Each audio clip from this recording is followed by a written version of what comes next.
This is the Tobor Podcast, coming at you from Crawfordsville, Indiana, in my car, in my driveway. I'm Kyler Morgan.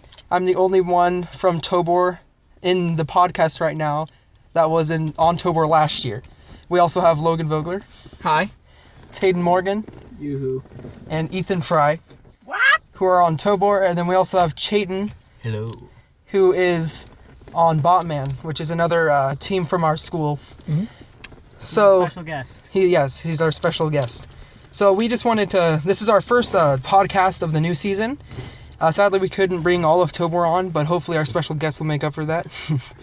This one person accounts for half the team. Yes, so yes, I guess we kind of wanted to just talk about how we've kind of solved problems that the game this year has kind of given us and how we overcame certain issues. And also explain our design and kind of our lifetime in this season. So I guess, you know, as most teams start off in the year, they all start off with the brainstorming session and they kind of just come up with ideas after watching the kickoff video. That's exactly what we did. We actually hosted a kickoff event at our own school, Crawfordsville High School. And we invited teams from around our area to come and watch the kickoff video for the first time.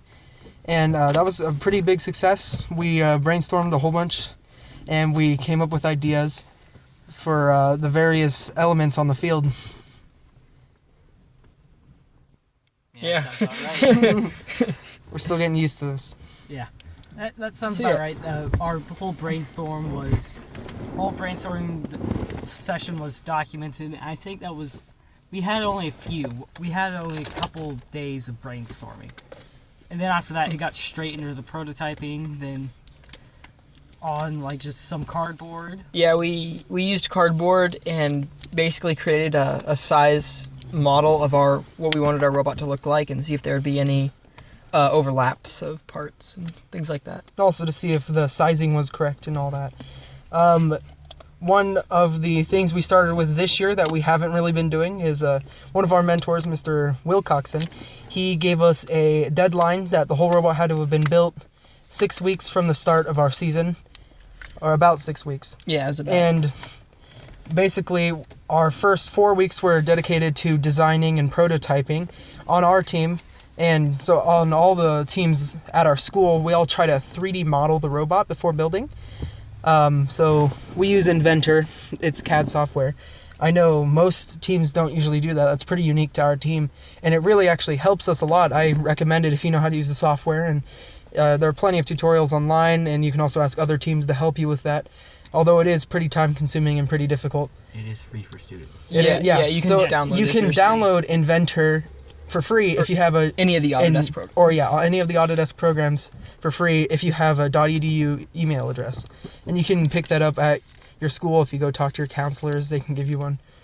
So I guess the first 4 weeks of our build season, we kind of lumped design and build into the same 6 weeks.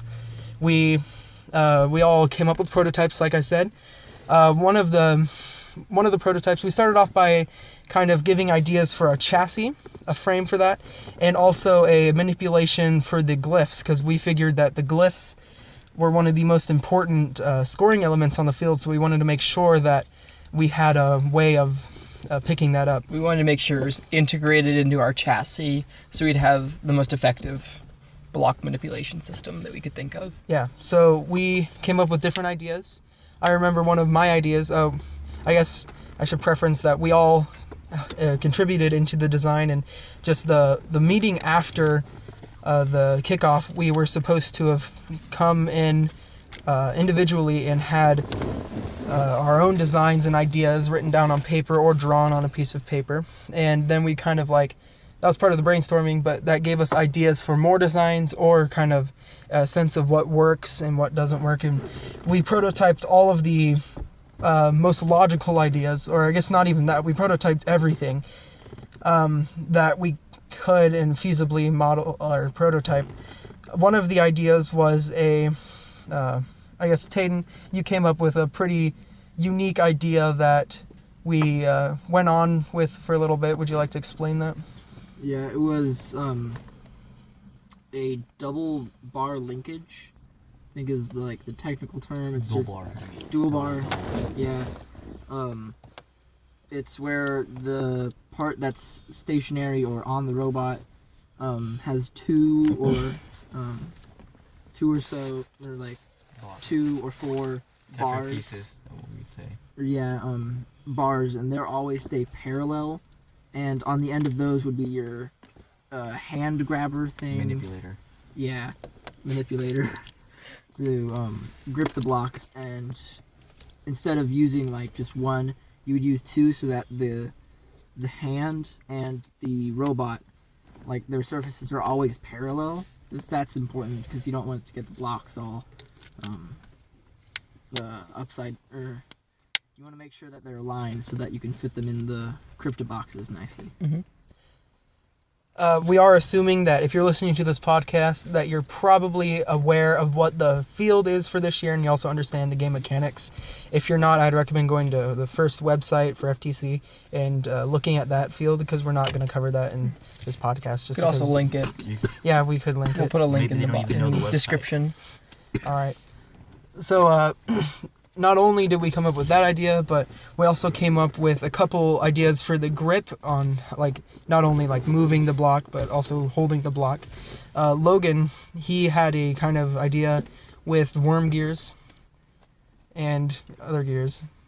So, would you like to explain that? Okay, so the idea that I had was having, imagine 2 arms that come out and have gears attached to them, and then have worm gears touching those. So you could have a lot of torque to be able to grip the block a very specific or a very precise amount.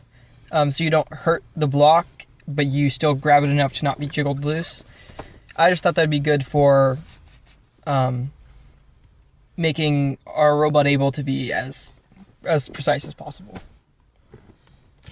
All right. One of the other ideas that I actually came up with was this kind of cantilever design. And what a cantilever is, or a cantilever system, is it is the braking mechanism on most bikes. So imagine on your bike, if you have a handbrake and you squish it. It's like scissors. Yeah, it's like scissors. They're resting usually on top of the wheel or around the top, and the 2 levers on each side kind of pinch on, and the bars are crossed that are holding the grips, and like scissors, they close on the wheel, and that slows it down. It's a very strong system, and it gives a lot of torque. So we gave that a thought. We prototyped it with cardboard. We didn't only prototype and give ideas for the manipulation side of the game, though. We also came up with a couple ideas for the chassis. Really, what we did for that is we kind of looked at our oh my gosh, I can't think of the word. Our ideas for the manipulation of the glyphs, and we kind of based the chassis off of what would work with all of those ideas, because we wanted to start 3D modeling and building the chassis ahead of time, so we would have it ready when we were done with the manipulation side of the robot. So we came up with an H-frame design for our chassis, and that's what we're going with now. I guess I should state that the build season is over. We're already done. We've built almost all of the robot on Tobor. I'm not sure about Botman. Oh, we're actually pretty far along. We just need to put our wheelworks on, which are coming in here soon, hopefully. Yeah. So Yeah, we can get those on. we have a lot of parts on back order that we're waiting to come in. Like the 20-to-1 motors, or the gearboxes for the motors. And once those come in, that'll be a day's job, and then we'll be able to start programming. Yeah, so the reason why we wanted to limit our build season to 6 weeks is so, unlike last year, we would have a plentiful amount of time to program and practice driving. Last year, or at least Tobor, we kind of put off programming until the very end just because our design was very complicated. So did Botman last year. And so did Botman. But I think we did have more time than you, though. Yeah, we did have more time than you guys. But So You guys we, were, like, very good. Tobor ended up not doing so hot on the first couple qualifiers just because of that, or maybe just the first one, but because of other things and other reasons, we ended up doing well.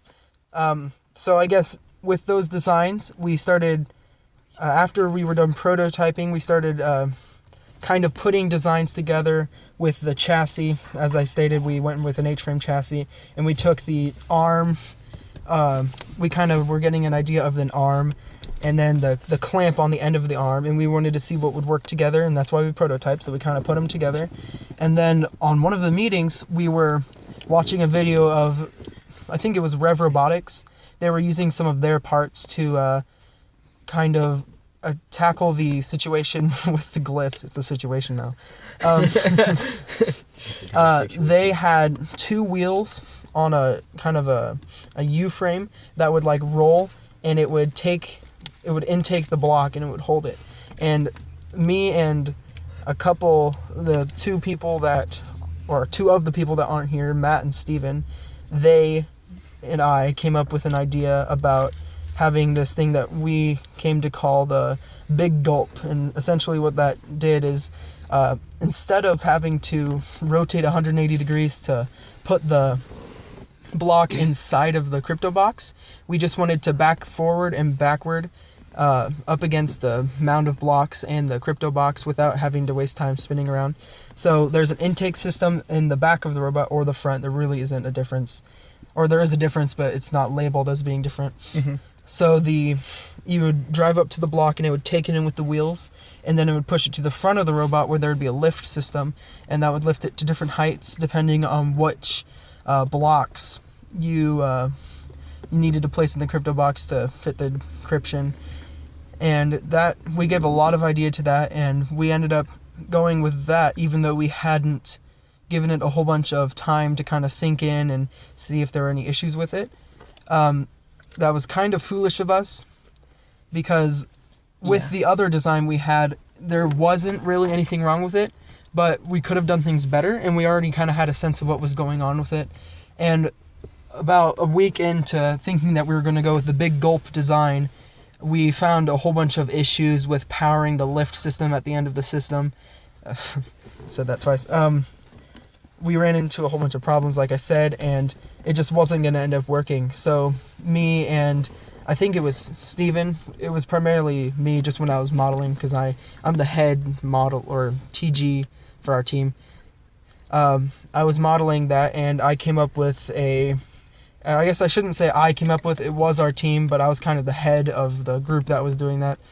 We came up with this idea of making a ramp. So instead of having the wheels be parallel to the ground and just dragging the block parallel to the ground and then lifting it up, we would lift the blocks on the ramp or on a ramp with the wheels at a 45-degree angle. So at the same time as them traveling sideways, they would travel upwards. So we wouldn't have to have the lift at the end, and then they would just fall into their spot rather than we having to lift them up. And that ended up solving a lot of our issues with the Big Gulp, and we ended up naming this new system the Bebida Grande, which in Spanish roughly translates to the Big Gulp. So we wanted to give it the kind of Actually, it roughly translates to big drink. Okay, But so as I said, it was roughly. It does mean big drink, but the idea of having the Big Gulp, and we wanted to kind of commemorate the Big Gulp into our robot by calling the new system the Bebida Grande, just because it did give us a lot of insight into kind of innovating our robot. So that's actually where we are today with our design. At the end of the build season, we hadn't done anything with the relics, although I think the relics can fit up the Bebida Grande. We didn't have anything deliberately planned for the Bebida Grande, or the jewels, or really the balance stones. But now that we have the Bebida Grande, we can score the glyphs, at least we think we can, pretty reliably. And with that, we hope for our first competition to be able to score those glyphs very reliably, because we're giving the programmers a plentiful amount of time to make sure everything is worked out, all the little programming issues are worked out, and everything is working as it should. That's another great point.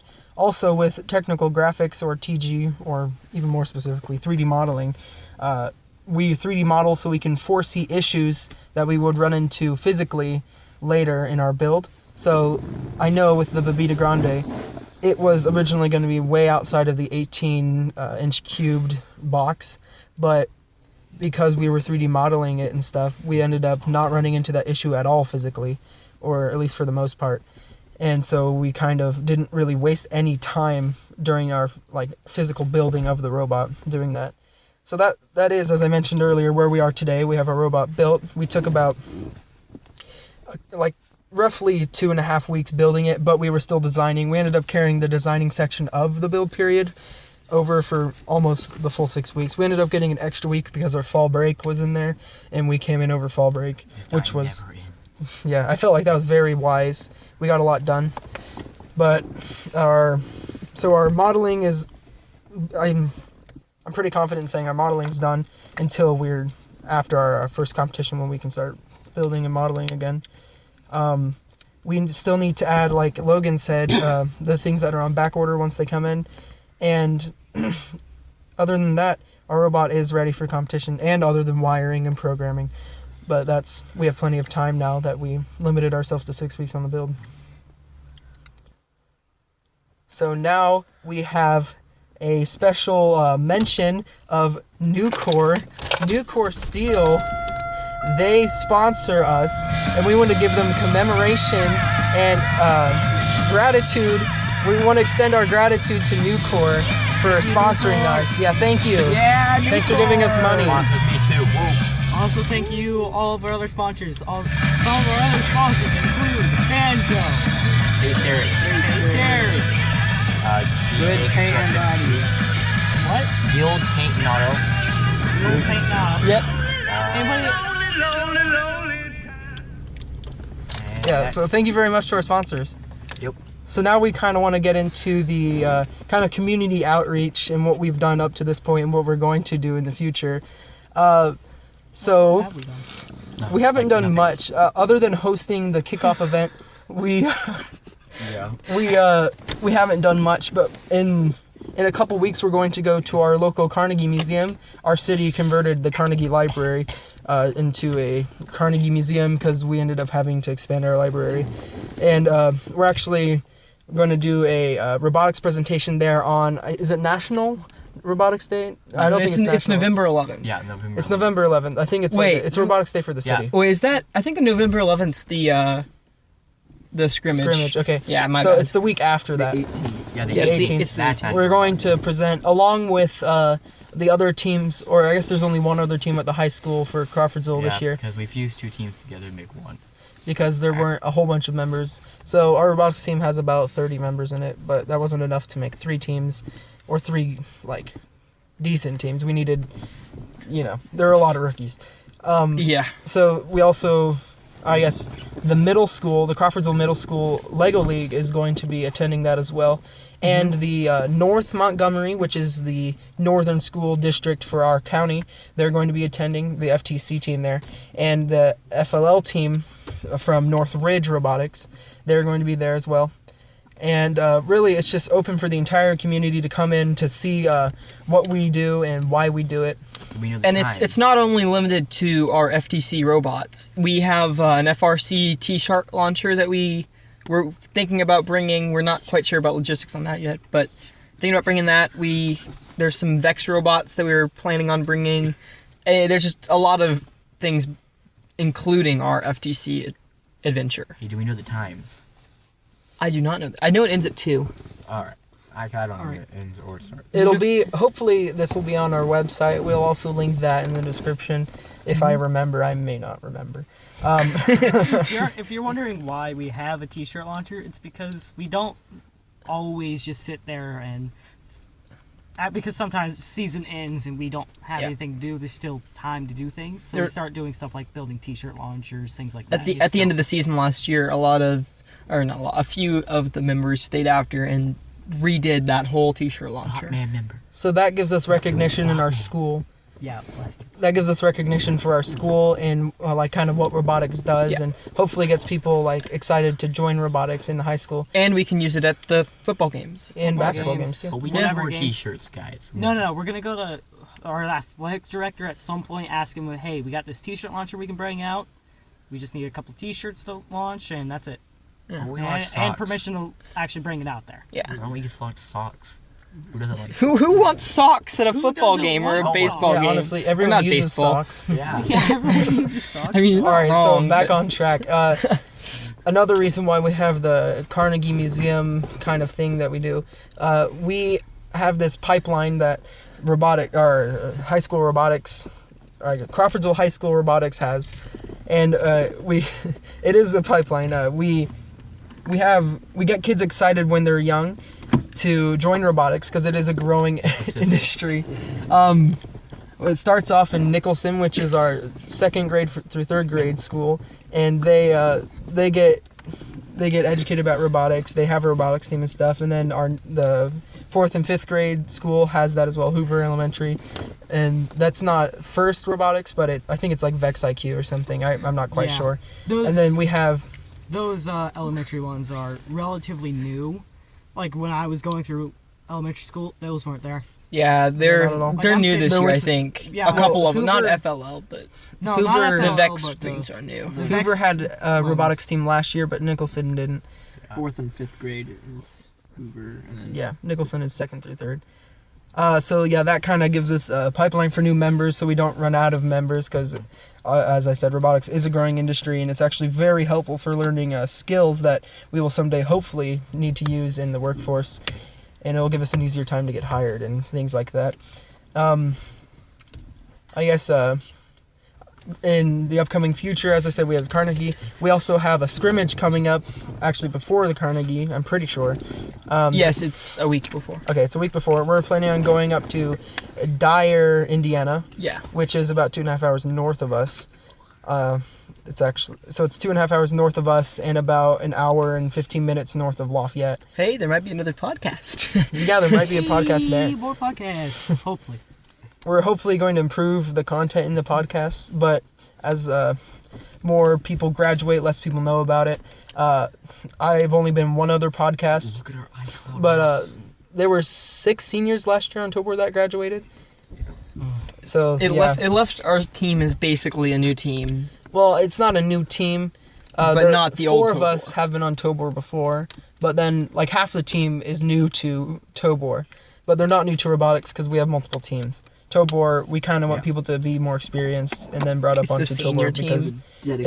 it's not the senior team, it's the leader team. We want to Yeah, that's we fair. want to show kind of leadership for the state because we are the oldest team in Indiana, and we also want to show leadership to our community in that kind of growing industry. So we're going to a scrimmage event, and I believe I think there are 6 other teams going. And after that, we have our first competition, which is December 16th. December 16th, and it's in Greenwood, Indiana, I believe. Yeah, sounds right. All right, it's in Greenwood. And then we have other qualifiers after that. In February, I believe, we're hosting Indiana State, which we did last year and we've done before. But that should be pretty exciting. Half the team obviously has an experience being Tobor and hosting state, so that'll be a new experience for them because it is a little different. So other than that, that's basically your guys, everyone listening, you're all caught up for what Tobor's been doing for the past month or 2. And what we're going to do. Yeah, for scheduling, we're thinking about doing the podcast every Wednesday, and then Or if not, events. then every other Wednesday. Yeah, I can- and then Word. doing some Hey, of I them can on be here every Wednesday. on a bigger events, just to Yeah. you know. Like if we go to any like Kentucky competitions, we're not planning on going to Ohio this year, but Kentucky State would probably have a podcast there, or maybe if we go to Super Regionals or Worlds, Yeah. I that'd be might awesome. Be there every Wednesday. Seriously. Yeah, thank you everybody for listening. Spread the word. Yeah, spread the word about our podcast. If you have any questions, leave them in the comments, and we'll hopefully see them and answer them in the next podcast. Yeah, we can do a little Q&A at the end. Also, please give us constructive comments and things we could have done better Yeah, in this. constructive We are criticism. learning. We're doing this in my car right now at my house, which is It's definitely not crazy, but I mean- professional. Windows are fogging up. Hurry up, we're gonna be Yeah, the vlogging. windows are fogging up. It's getting pretty hot in here, even though it's only like 30 degrees outside. It's not getting hot in here. I don't know what you're All right, saying. let's stop dilly-dallying. Thank you guys for listening, as I said, and I'll end you guys off.